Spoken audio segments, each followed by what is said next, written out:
Человек, что в религии, никогда не интересуется прошлым.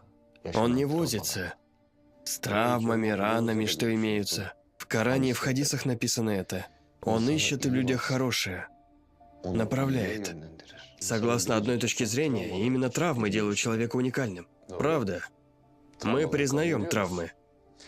Но нужно встречаться с травмами, мириться с ними, смотреть на них с другой стороны.